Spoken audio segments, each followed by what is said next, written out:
하나님의 신묘막측한 전쟁 승리의 방법과 또 아람 진영의 퇴각에 대한 내용들을 우리가 볼 수가 있습니다. 아람 진영이 대대적으로 이제 이스라엘을 무너뜨리기 위해서 수도 사마리아를 겹겹이 에워쌌어요. 성읍에 갇혀 있는 사람들은 이제 도관에 든 쥐처럼 그렇게 생활해야 됐기 때문에 굶주려 죽는 상황이 생겨버렸다는 겁니다. 먹을 양식이 없어서 비참한 삶의 일로를 보내고 있을 때 이런 상황 가운데서 하나님께서 뭔가 새로운 출구를 열어가시는 그 방법들을 볼 수가 있어요. 이렇게 사마리아 성읍에 굶주려 가는 백성들이 많은 상황 가운데서 오늘 나병 환자 4명도 역시 마찬가지로 기근 때문에 생존의 위기를 그들이 마주해야 했으며 어떻게 이 상황 국면을 해결할 것인가 이제 서로 의논을 했습니다.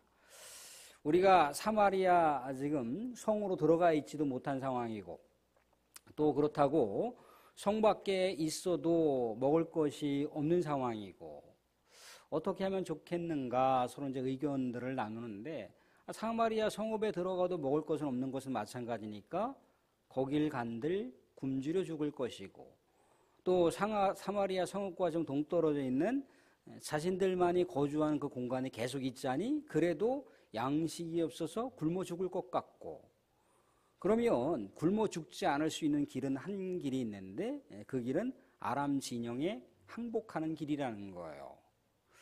아람 사람들이 죽이면 죽는 것이지만 혹여라도 살려주면 굶어 죽지는 않을 거 아니겠는가 하면서 그들이 의견들을 서로 이렇게 모아서 아람 진영에 항복하기로 이렇게 결의를 받습니다. 그래서 이제 아람 진영을 향해서 갔더니 아람 진영이 어떻게 됐습니까? 한 사람도 없는 거예요. 그냥 속된 표현으로 개미새끼 한 마리 안 보이는 거예요. 그들이 사용하던 모든 물건들 또 그들이 사용하던 모든 막사들, 뭐 그들이 사용하던 물건들, 귀중품들, 먹을 양식, 뭐 그런 거를 하나도 가져가지 않고 그대로 남겨놓고 몸만 나간 거예요. 근데 이 나병 환자들이 지금 어떤 상황인지가 헤아려지지가 않는 거죠, 그죠? 그래서 그냥 그들이 굶주림을 해결하기 위해서 아람 진영에 여기저기 다니면서 그냥 양식을 먹고 풍족하게 누리고 막 기쁨과 즐거움을 만끽하고 있는 그런 상황 가운데 있었다는 거예요. 그런데 어떻게 했습니까? 뭔가 양심의 가책이 있었겠죠, 그죠? 이렇게 우리는 풍족하게 먹고 즐기고 행복한 시간을 보내고 있는데 사마리아 왕궁과 사마리아 성읍에서는 굶주려 죽는 상황이 발생했으니 우리가 이 상황을 속히 알려서 함께 기쁨을 누리자 이제 그런 생각을 가졌던 겁니다. 자, 사랑하는 성도들, 하나님은 이 상황에서 어떻게 아람 진영의 사람들이 사마리아 성읍을 이렇게 애둘러 쌌잖아요, 그죠? 근데 그것을 포기하게 하고 다 36개 주랭랑을 치게 만들었을까요? 오늘 말씀 가운데 보시면 우리가 어디를 볼 수 있느냐면 6절 말씀을 볼 수가 있습니다. 6절 말씀 보시면 6절 말씀, 7절 말씀 같이 한번 읽어볼게요. 6절 말씀, 7절 말씀 같이 봅니다. 시작. 이는 주께서 아람 군대로 병거 소리와 말 소리와 큰 군대의 소리를 듣게 하셨으므로 아람 사람이 서로 말하기를 이스라엘 왕이 우리를 치려하여 헷 사람의 왕들과 애국 왕들에게 값을 주고 그들을 우리에게 오게 하였다 하고 해질 무렵에 일어나서 도망하되 그 장막과 말과 나귀를 버리고 진영을 그대로 두고 목숨을 위하여 도망하였음이라. 왜 도망갔다고 합니까? 6절에 보니까 이스라엘 왕이 뭔가 애굽과 주변에 있는 민족들에게 거금을 투자해서 용병들을 사들여 갖고 연합군을 형성해서 아람 진영을 대대적으로 공격하는 그런 군대의 움직인 소리를 들었던 거예요. 여기 얘기 나와 있죠. 병거 소리와 말 소리와 군대의 소리를 듣게 하셨으므로. 근데 하나님께서 이스라엘 군대를 파병을 하셨던가요? 애국 군대를 이용하셨던가요? 아니면 주변에 있는 나라들의 병사들을 이용하셨던가요? 전혀 그렇지 않죠, 그죠? 하나님 어떤 소리를 듣게 하셨던 거죠, 그죠? 군인의 소리를, 자연 세계를 통해서, 바람 소리를 통해서, 나무들이 서로 이렇게 비비고 엇갈리는 그런 소리를 통해서 그것이 아람 군대에서는 무슨 소리 들렸던 겁니까? 군대가 움직이는 소리로 들렸던 거예요. 말발굽 소리로 들렸던 겁니까? 군인들이 막 환호를 하면서 군인들이 막 뭔가 우렁차게 목소리를 높이는 그런 소리 들렸던 거예요. 잘못했다간 저 연합군에 의해서 우리가 뼈도 못 추리게 한 사람도 남기지 않고 다 일망타진 당할 수 있겠구나 하면서 지금 뭔가 진영 막사에 뭔가 물건을 챙기고 귀중품이나 먹을 양식을 챙기는 게 중요한 것이 아니라 당장 우리의 목숨을 건지는 게 중요하다라고 하면서 도망을 쳤다라고 하는 얘기인 거예요. 하나님의 신묘막측한 방법이죠, 그죠? 놀라운 방법입니다. 그래서 어떻게 됐든가요? 우리가 마지막 절을 보시면 이제 이렇게 나와요. 뭐라고 나와 있느냐면 16절 보시면 백성들이 나가서 아람 사람의 진영을 노력한지라 이에 고운 밀가루 한 스아에 한 세겔 보리 두 수아가 한 세겔이 되니. 전쟁 가운데서 승리했음으로 인해서 양식 문제가 해결되는 그 놀라운 은혜를 그들이 목격하는 거예요. 근로자가 300일을 일해야 나귀 머리 하나 정도 구할 수 있었다고 하잖아요, 그죠? 근로자가 20일을 일해야 반대박 콩을 얻을 수 있었을 때가 바로 전쟁의 위기 상황이란 말이죠, 그죠? 그런데 이제 전쟁에서 승리했음으로 인해서 이제 밀 한 말 정도면 근로자가 하루 일해서 살 수 있는 정도가 된다는 거예요. 보리 2말 정도면 근로자가 하루 일해서 벌 수 있을 정도가 됐다는 얘기예요. 전쟁의 위기 상황이 해제됐다는 얘기죠, 그죠? 이게 다시 평화롭고 살기 좋은 상황이 됐다라고 하는 것을 얘기해 주고 있는 거예요. 이게 하나님의 방식입니다. 하나님께서 해결해 주시는 믿음 백성들의 구원의 방식이라는 거예요. 그런데 우리가 하나 여기서 눈여겨볼 것은 뭐냐면 여기 나병 환자들이 먼저 이 상황을 경험했잖아요, 그죠? 놀라운 우리 하나님의 은혜를 경험했습니다. 이 은혜를 경험하고 그냥 자기들끼리 그냥 뭐 호화로운 그런 생활들을 누리는 것으로 끝나지 않고 뭔가 양심이 이제 찔리니까 왕궁과 사마리아 성읍에 있는 사람들도 양식을 좀 먹을 수 있도록 좀 우리가 굿뉴스를 성읍에다 전하자 그랬다는 거예요. 굿뉴스. 이 세상 가운데 기쁘고 즐겁고 행복한 소식은요, 나눌 때 기쁨이 더 커지는 거예요. 서로 사랑을 나누고 기쁨을 나누고 소망을 나눌 때 그것이 배가 될 수가 있다는 거예요. 또 어려움을 나누면 어려움이 또 반으로 줄거나 4분의 1로 줄거나 그렇게 줄어들겠죠. 그래서 오늘 우리가 다음 25일 날은 어떤 날입니까? 성탄절이에요. 기쁨의 날이에요, 그죠? 기쁨의 날. 우리의 영원한 생명을 구원하기 위해서 구원자가 오신 날을 기념하는 날이잖아요, 그죠? 어떻게 보면은 우리가 예수님의 십자가 죽음과 부활도 굉장한 사건이지만 우리가 이 땅 가운데 우리 하나님의 구원의 계획을 파송받고 오신 성육신하신 예수 그리스도의 탄생도 정말 기독교에서는 굉장히 중요한 기쁨의 날인 거죠, 그죠? 근데 기쁨의 날 그냥 우리끼리 그냥 기쁨을 누리는 게 아니라 또 우리가 인근에 있는 마을 사람들을 우리가 초대하고 그분들과 같이 기쁨을 나누는 거잖아요, 그죠? 그런 기쁨이 있을 때 굿뉴스라고 하는 게 진정한 역사가 한 곳에 머무르는 것이 아니라 계속해서 살아 움직이는 이동하는 역사가 될 수가 있는 거예요. 마포 시민교회라고 하는 교회가 예전에는 뭐 광기교회만큼의 그런 교세를 유지하고 있었던 것 같아요. 근데 어떤 연유인지 모르지만 더 점점점 어려워졌고 힘들어진 상황 가운데 있는데 아무튼 거기 목사님이 예전에 코로나 주사를 맞고도 굉장히 힘들었어요. 몇 차인지는 모르겠지만 그거 맞아갖고 그냥 몇 개월 동안 고생하고 그걸 또 이제 보건당국인가요? 뭐 방역당국인가요? 해서 얘기하고 이거 나 몸을 가눌 수 없을 정도로 움직일 수 없을 정도로 너무너무 고통스러우니까 이거 치료비를 국가에서 해줘야 되는 거 아니냐. 너네들이 주사 맞으라고 그래서 맞았더니 이게 뭐냐. 이제 그래서 아무튼 뭐 그런 여러 가지 절차들도 밟고 그랬는데 아무튼 그 딸이 이제 지금 암에 걸려 있단 말이죠. 그죠? 이제 대학교 1학년입니다. 20살이에요, 20살. 항암 치료하고 뭐 하고. 그래서 뭐가 우리가 지금 뭐 시찰이나 노회에서 조금 우리가 십시일반 모금도 해서 그 어려운 형편들을 나누는 것. 또 그것이 진정한 믿음의 사람들은 또 기쁨을 나눌 수 있는 또 방법들과 또 그런 어떤 축복들을 나눌 수 있는 비결들도 또한 우리가 고안하고 또 개발해야 되고 또 어려움 가운데 있는 그런 지경 가운데 있는 사람들의 삶도 우리가 또 헤아려 볼 수 있는 것. 이게 바로 믿음의 사람들의 특권이자 또 책임감 있는 그런 모습일 수 있다라고 하는 것을 우리가 문둥 이 나병 환자의 모습을 통해서 볼 수가 있다는 거예요. 나병 환자의 그 당시의 믿음이라고 하는 것은요, 그 당시에 왕을 지키는 군대 사령관이라고 하는 사람은 어떤 믿음을 가졌나요? 절대 그런 일이 없을 거라는 거죠, 그죠?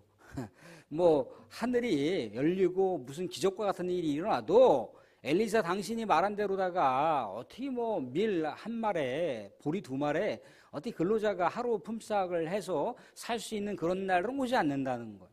그런 날이 있을 수가 없다라고 그렇게 우리 냉소적으로 반응하며 불신하는 그 모습을 보이는데 그들과 어떻게 보면 굉장히 정반대의 모습을 보이고 있는 거잖아요. 그죠? 세상에 어떻게 보면 별 볼 일 없는 존재고 세상에 정말 무력한 존재이고 세상 가운데서는 정말 차별받을 수밖에 없는 그런 낮고 천한 그 나병 환자들 4사람을 통한 굿뉴스, 이것은 믿음에 대한 이야기거든요. 믿음에 대한 사건 이야기예요. 축복을 나누겠다라고 하는 의지, 소망을 나누겠다라고 하는 의지. 우리는 이 나병 환자 넷을 통해서 우리의 신앙에 대한 내용들을 한번 견주어 볼 수가 있을 것입니다. 아무튼간 이제 그들이 그 소식을 알려왔잖아요, 그죠? 왕궁에다가 전했는데 왕이 어떻게 반응을 하냐면 이렇게 반응을 하고 있어요. 오늘 말씀 가운데 보시면 이렇게 반응을 하더라는 거죠.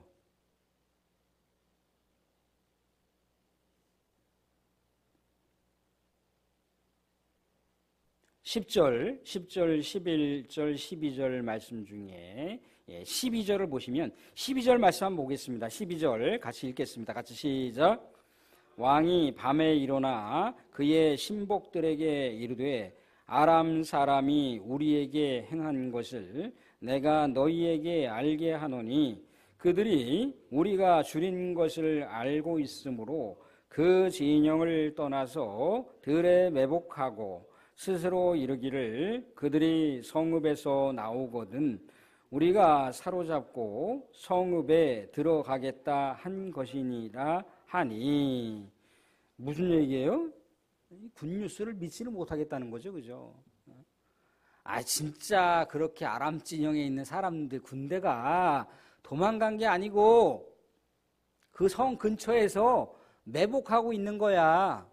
그래서 매복하고 있다가 이 성읍을 출입하는 그 상황이 나타나며 돌격을 해서 일망타진하려고 그들이 뭔가 전술을 쓰고 있는 거야 라고 그렇게 반응하더라는 거죠. 의심이 중요한 게 아니고 빨리 사람을 보내면 되는 거 아니에요, 그죠? 상황을 빨리 알아보면 되는 거예요. 진짜 그 나병 환자들이 얘기한 대로다가 진짜 아람 진영에 한 사람도 없고 전리품만 그냥 쌓여 있는 것에 대해서 그냥 성읍에서 몇 사람 정도만 그냥 특공대를 파견해 보면 되는 거잖아요, 그죠? 가서 확인해 봐라 그러면 되는 거잖아요. 근데 뭐 이렇게 의심이 많은지, 응? 의심이 많다는 건 믿음이 없다라고 하는 걸 반영해 주고 있는 겁니다. 아무튼 그랬더니 한 신하가 얘기를 하는 거죠. 정탐꾼을 좀 보내보시죠.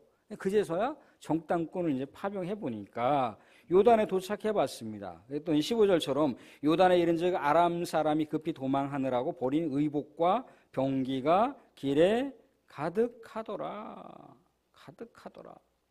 그래서 여기 말씀한 대로다가 16절 말씀처럼 고운 밀가루 한 사에 한 세겔, 보리 두 수아에 한 세겔. 스아라고 하는 건 7리터, 8리터 정도 돼요. 그냥 퉁쳐서 한 말 정도 되는 겁니다. 아무튼간 이런 놀라운 굿뉴스를 이제 목도를 하는 거잖아요. 그죠? 왕은 여전히 그것에 대해서 시큰둥하겠지만 사실이 그렇다는 거예요. 사실이.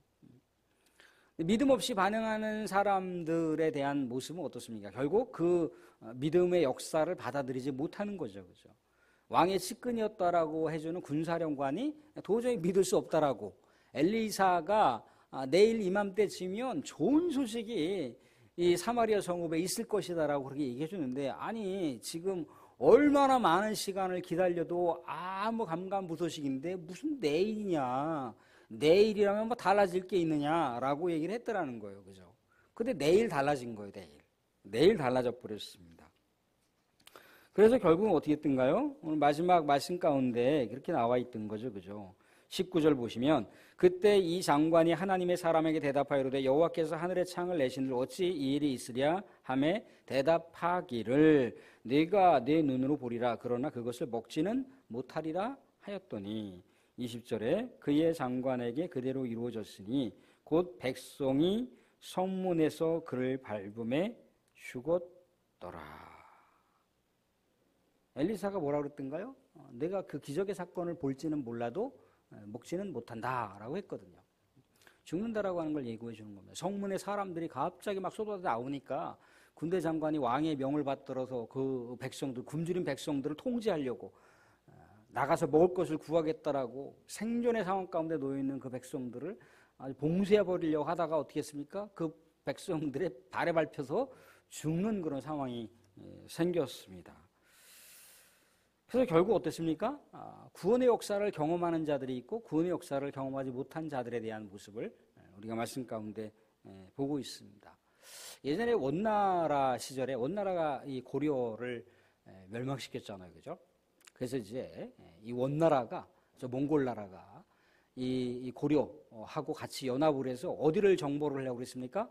일본을 정보를 하려고 그랬죠. 그죠? 2번씩이나 정보를 하려고 했는데 번번이 실패를 했습니다.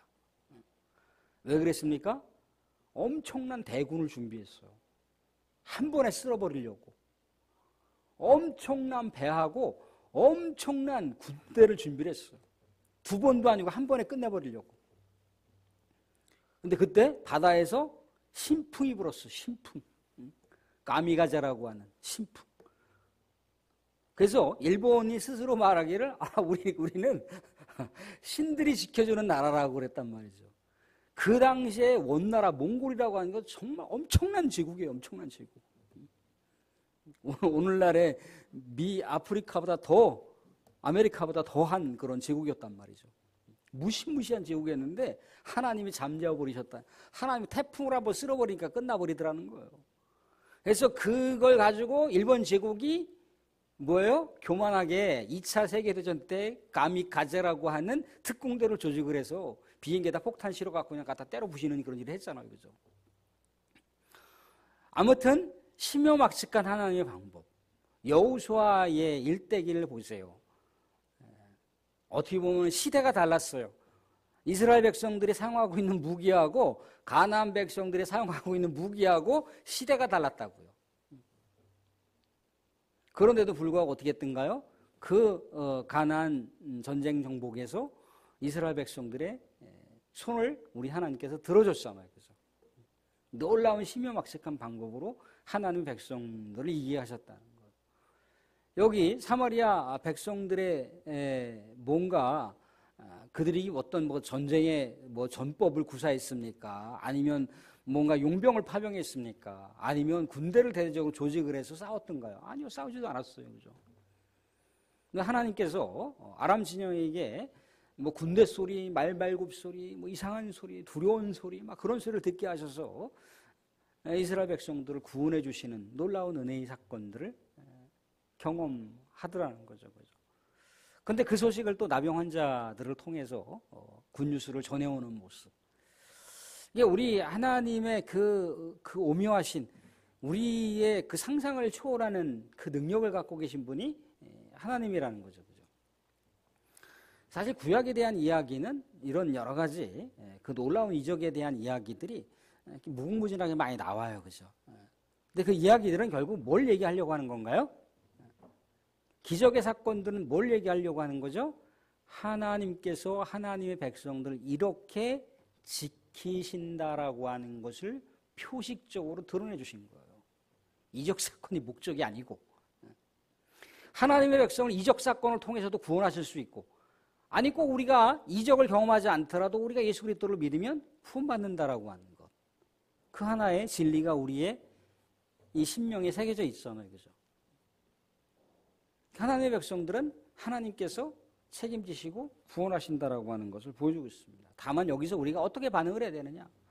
믿음으로 반응해야 될 것인가, 아니면 불신으로 반응할 것인가? 그 갈래길에서 우리는 끊임없이 계속해서 이 선택의 상황들을 주문받습니다. 어떻게 할 것인가? 어떻게 할 것인가? 어떻게 할 것인가?